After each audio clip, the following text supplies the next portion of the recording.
rise. Igbo socio-cultural group Ohanaeze Ndigbo has announced that no Igbo man will contest for the presidency in 2027 against the incumbent President Bola Tinubu. The group says that the possibility of the Southeast producing the president of Nigeria can only be achieved in 2035, not 2027.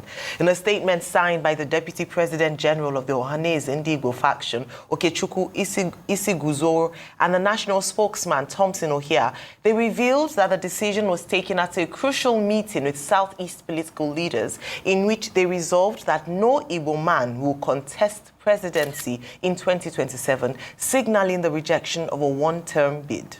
They insist that the most practicable political vehicle for the pursuit of the Igbo presidency lies within the All Progressives Congress in 2035 if the zoning formula is altered, saying that among notable Igbo sons, the Minister of Works, Senator David Umahi, stands out as the most outstanding candidate to lead the country.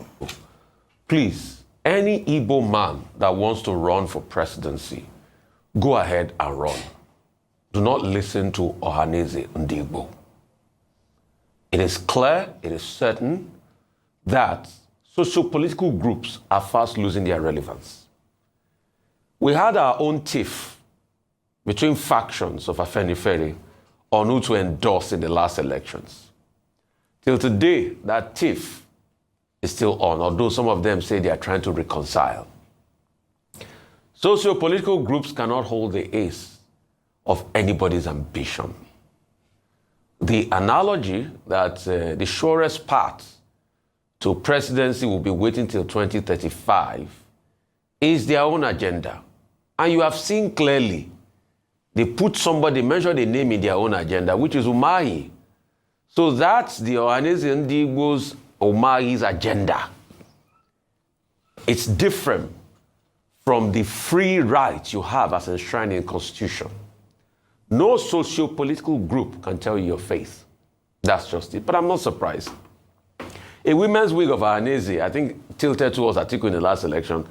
Professor George Obi, also when he was alive then, tilted towards Obi. So the truth is, no socio-political group, they are just like another pressure group. And what pressure groups do is, they come out of their pressure cooker and talk. It doesn't mean it's a generality. I just have to set that straight.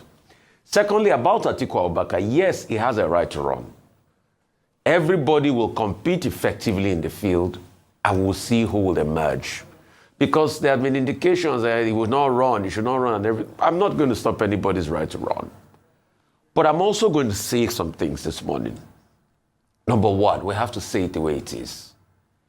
If you have candidates in this coalition that can't come together because of their ambition, definitely it will fracture the coalition in such a way that it will make it an easier ticket for President Tinubu. So while all of them are jostling to have capacity, in the emergence of a particular candidate, it is in their best interest that they work together.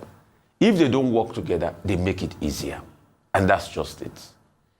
It shows from history, it's better to have a coalition of forces to fight against an incumbent. It's not today we've been doing it. In 1999, we did the same. Olufalaye and Marsh in Kafi, NPP, and the Alliance for Democracy had to come together to fight the might of Olusegun Obasanjo. The APC also reprised that with the coalition of APGA and other political parties, and even some people out of the PDP coming together to be able to fight incumbent President Goodluck Jonathan then in 2015. It's better off that way because you have a better footing and you have a coalition of forces to pretty much do that.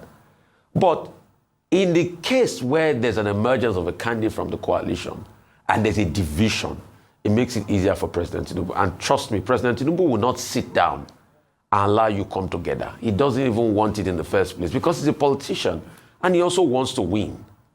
That's just my bit about that. What Ohanaeze is saying seems to be that right now it may be difficult for Ndigbo to produce a president outside of the ruling APC. To be realistic from their calculation, it will be better to use that party to realize the ambition of an Igbo presidency. And it won't be now if you want to use that party. Because, of course, Tinubu is already there. So all Igbos will support Bola Tinubu to be the president of Nigeria in 2027. And then we take it from there to push for an Igbo presidency in 2035. That is already the plan. Mwa nọkwa ozi afọ, mwa enwetakwa ozi afọ, mwa nụrụ mgbe fana akụ ogogo ekwe nka. Translation, I didn't hear that message, I didn't get that email, and I didn't get to hear the announcement of come to a rallying point so that we'll make that decision. So I'm not part of it. Just wait, let us wait and see. Who are the Ohanaeze? You think they have right over me? They have right over the spare part dealers at Alaba. They have right over the electronic people selling at Alaba. They have right over. They don't. They are just making noise. They are making noise, my brother. Don't they? They are making noise. Listen. Hold on. Don't they? Except Peter Obi come out. Okay. They don't have that right. Except Peter Obi come out and say he's not going to contest. Then some of us will now relax. But as far as Peter Obi is going to contest, I'm betting you Peter Obi is going to get over 12 million votes. What makes you say Ohanaeze doesn't have any right over you? They don't have right over me. I know. I'm from the southeast. You see all these things they are doing Ohanaeze. They just use it to collect money from the federal government. What I asked was what makes you say Ohanaeze doesn't have any right over you? They don't have right over me because presently now what they are saying now, they are not saying what any right human being that is saying.